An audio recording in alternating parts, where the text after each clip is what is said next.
Viewers, आज हम आपको बताएंगे कि आप लोग प्लाज़ो कैसे बना सकते हैं। एक ट्राउज़र होता है, एक प्लाज़ो, बट दोनों में बहुत डिफरेंट होता है। तो यहाँ पर हम आज जो क्लास देंगे वो प्लाज़ो बनाने की देंगे। तो यहाँ पर मैंने 2 मीटर कपड़ा ले लिया हुआ है, उसको 2 पार्ट में यानी कि 2 भाग में इसको रख लिया हुआ है। आज से जैसे मैंने रखा है सेम आपको इस तरह से रखना होगा, ठीक है। और फिर उसके बाद आपका जो कपड़ा होगा उसको अच्छे से इस्त्री कर लीजिएगा, यानी कि प्रेस कर लीजिएगा। अब यहाँ पर हम पूरी इलास्टिक का प्लाज़ो बनाएंगे, तो उसके लिए मैंने 2 इंच ऊपर से मार्क कर लिया हुआ है, ठीक है। और हमारी जो लेंथ होगी, जो हमारी लंबाई है, वो हम लेंगे 36 इंच यानी कि 26 इंच। और इस तरह से जो हमारा आसन जाएगी क्रॉच वाला पार्ट, तो वहाँ पर हमने 15 इंच यानी 15 इंच पे एक मार्क कर दिया है और इस मार्क को स्ट्रेट कर लेंगे। और हमारा जो नी हो यानी कि कोहनी, उस पर भी हमने एक मार्क कर लिया है। ये हमने किया है 28 इंच पे ये मार्क किया है। इस तरह से आपको ये तीनों मार्क कर लेने के बाद फिर आपको लेना है अपना हिप। जो आपका हिप होगा, ये हमारा 30 इंच का 1 पौंचे का हिप है, तो मैंने 15 इंच पे मार्क कर दिया हुआ है। इस वाले मार्क को हम स्ट्रेट कर लेंगे। हम यहाँ पर क्रॉच एरिया वाला पार्ट नहीं बनाएंगे, क्योंकि हमें यहाँ पर बनानी है म्यानी लगानी है। तो बस आपको यहाँ पर सिंपल से ये आसन आपको ऐसे सीधा रखना है, ठीक है। सीधा रखने के बाद आपको अपनी लेंथ में जाना है। यहाँ पर हमारा जो पौंचा बनेगा, वहाँ से आपको 2 इंच एक तरफ से मार्क करना है। फिर उसके बाद जितना भी आपको चौड़ाई लेनी है पौंचे की, मैंने 11 इंच ली है, तो 11 इंच पे इस तरह से मार्क कर दिया। और इस तरह से अगर आपके पास एक स्केल हो तो आप यहाँ से बस आपको लेना है और इस वाले मार्क से ऐसे मार्क से मिला देना है, ठीक है। एक साइड आपकी जब मार्किंग हो जाएगी, उसी तरह से आपको दूसरी साइड भी करना है। इस तरह से आपको अपना पैमाना रखना है, ठीक है, स्केल को, और ऐसे मार्क कर लेना है, ठीक है। ये हमारा फ्रंट वाले पार्ट का फ्रंट पैंचे बन रहे हैं। हम दो साथ में कटिंग कर रहे हैं और बैक वाले पार्ट हम बाद में कट करेंगे। तो सबसे पहले हमको नीचे फोल्ड करने के लिए यहाँ पर 2 इंच पे एक मार्क कर लेंगे, ठीक है। इस तरह से आपको ये वाले मार्कों को थोड़ा सा डिफरेंट करना होता है। इस तरह से आपको शेप में देना होगा, क्योंकि ये हमारे अंदर की साइड को फोल्ड होते हैं, तो हमारे ये ज़्यादा होने चाहिए। तो यहाँ पर हम जब ये मार्क कर लेंगे तो हम ये लोग कर लेते हैं यहाँ पर कटिंग। तो जो मैंने सेम मार्किंग किया है उस पर ही कटिंग करेंगे। 1/2 इंच एक्स्ट्रा लेते हुए जाएंगे, जिस पे हमें स्टिचिंग करनी यानी कि सिलाई लगानी है। अगर आप लोगों को डिज़ाइनर ड्रेसेस या सूट देखने हो तो मेरा दूसरा चैनल है, मैं उसका लिंक डिस्क्रिप्शन बॉक्स में दे दूँगी, तो आप उसे विज़िट कर सकते हैं। और मुझे इस चैनल पे सपोर्ट करने के लिए मेरा चैनल सब्सक्राइब करिए और लाइक करिए, ताकि मैं आप लोगों के लिए आगे वीडियोज़ बना सकूँ। और मुझे सपोर्ट जब आप करेंगे तभी मैं आगे काम कर पाऊँगी। तो बहुत मेहनत लगती है, मुझे प्लीज़ सपोर्ट कर। अब हम अपने प्लाज़ो के सेकंड पार्ट को कटिंग करेंगे, यानी कि बैक वाले पार्ट को। इस तरह से जैसे मैंने पहले फैब्रिक को यानी कि कपड़े को रखा था, उसी तरह से हमने यहाँ पर इसको रख लिया। बट आपको यहाँ पर से एक काम और करना है। जो आपका बैक वाला पार्ट होगा उसमें 2 इंच एक्स्ट्रा और लेना है लेंथ से। जैसे मैंने कपड़े को रखा हुआ सेम आपको ऐसे ही रख लेना है। फिर उसके बाद आपको सेम कटिंग करना है। बस आपको क्या करना है मैं आपको बता देती हूँ और अच्छे से, बहुत ईजी तरीका मैं बता रही हूँ, आप लोग देखते रहिए। यहाँ से एक साइड से जो आपने लिया है वहाँ से आपको 1 इंच एक्स्ट्रा लेना है, क्योंकि यहाँ पर हम ट्राउज़र नहीं बना रहे हैं, वो प्लाज़ो बना रहे हैं, तो सिर्फ 1 इंच लेंगे। मैं ट्राउज़र का भी वीडियो आगे आप लोगों को बताऊंगी कि उसकी कटिंग कैसे होती है। तो आप लोगों को इसमें सिर्फ 1 इंच ही एक्स्ट्रा लेना है और यहाँ पर से आपको कटिंग कर देना है, ठीक है। और जो आपका बेल्ट वाला पार्ट होगा उसमें 2 इंच एक्स्ट्रा कटिंग होगी।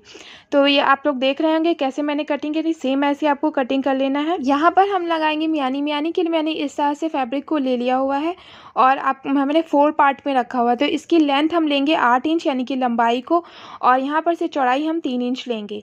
3 इंच लेने के बाद इस तरह से आपको एक मार्क करना है। फिर हम अपनी रुमाली को इस तरह से कटिंग कर देंगे। बस आपको सिंपल से रुमाली कटिंग करने का भी तरीका आप लोग जान गए होंगे। ऐसे शलवार में भी रुमाली लगाते हैं या किसी और भी चीज़ में आपको लगाना हो, गरारे वगैरह में, सेम ऐसे ही कटिंग होगी।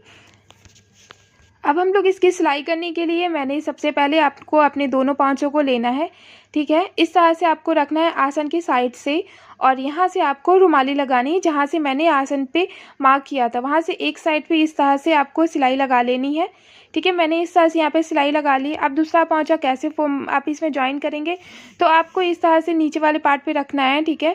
ऊपर वाले पार्ट को ज्वाइन करना है, यहाँ से आपको पकड़ना है और ये वाले यहाँ से लेके आना है, ठीक है। आप समझ रहे होंगे ना, आपको इसी तरह से ही पकड़ के और स्टिचिंग कर देनी है। अगर आपको कुछ ना समझ में आए तो मुझे कमेंट करके पूछ सकते हैं, मैं आपको वहाँ पे बता दूँगी। ये इस तरह से मैंने एक पोंचे को बना लिया, उसी तरह से मैं बैक वाले पोंचे को भी बना लूँगी। ठीक है, मैंने दोनों पोंचों को इस तरह से बनाने के बाद इस तरह से दोनों को जॉइन करने के लिए आपको नीचे से ही सिलाई को लगाना होता है। जैसे मैं लगा रही हूँ सेम आपको इसी तरह से दोनों साइड में आपको सिलाई लगा लेना है। ठीक है, यहाँ पर ऊपर की साइड में आपको यहाँ पर आके छोड़ देना। इस तरह से मैंने दोनों साइड में यहाँ पर सिलाई को लगा लिया हुआ है। ठीक है, आप देख रहे होंगे ये साइड वाली हमारी सिलाई लगी है और अभी हमने अंदर वाली नहीं लगाई है। ठीक है, जब आपका ये वाला पार्ट हो जाएगा फिर हम अपने आसन वाले पार्ट में सिलाई लगाएंगे, जो हमारा फिटिंग वाला पार्ट होगा मेन। तो यहाँ से आपको इस वाले पार्ट में भी सिलाइयाँ लगा लेनी है।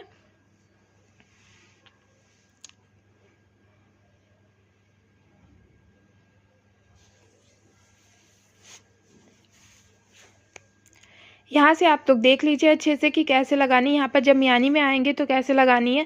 मियानी को भी बस सेम ऐसे पकड़ते जाना है और इस तरह से दोनों साइड में आपकी स्टिचिंग हो जाएगी। फिर यहाँ पर आपको पैंचे को कैसे फोल्ड करना है, इस तरह से आपको पकड़ना है और अंदर की साइड को कपड़े को रख देना है। ठीक है, ये करीबन हमने 2 इंच का लिया था, तो 2 इंच का ही रहना चाहिए। आप एक बार मेजरमेंट कर लीजिएगा, नाप लीजिएगा और यहाँ से आपको इस तरह से पकड़ने के बाद 1/2 इंच अंदर की साइड को फोल्ड करेंगे और यहाँ पर इस सिलाई लगा देंगे। ठीक है, इसी तरह से हम अपने दोनों पोंचों को बना लेंगे।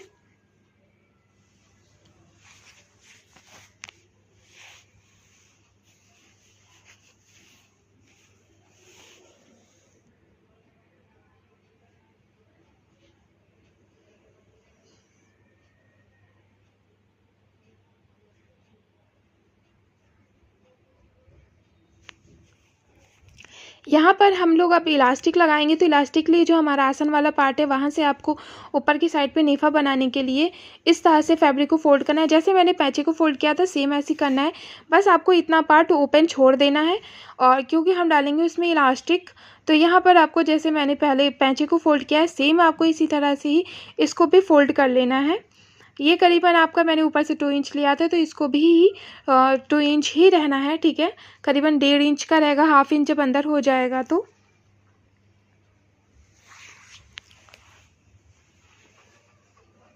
यहाँ पर से ये मेरा ओपन वाला पार्ट से यहाँ पर हमने ले लिया है इलास्टिक। इलास्टिक को इस तरह से आपको लगाना है और अंदर की साइड को डालना है। ये वाला इस तरह से पार्ट है आपका और इस साइड में इसको डालना। आप किसी भी चीज़ से आप डाल सकते हैं, जैसे भी आपको इजी पड़े उससे ही आपको। यहाँ पर देखिए मैंने डाल लिया। अब दोनों पार्ट को हम यहाँ पर जॉइंट कर लेंगे इलास्टिक के।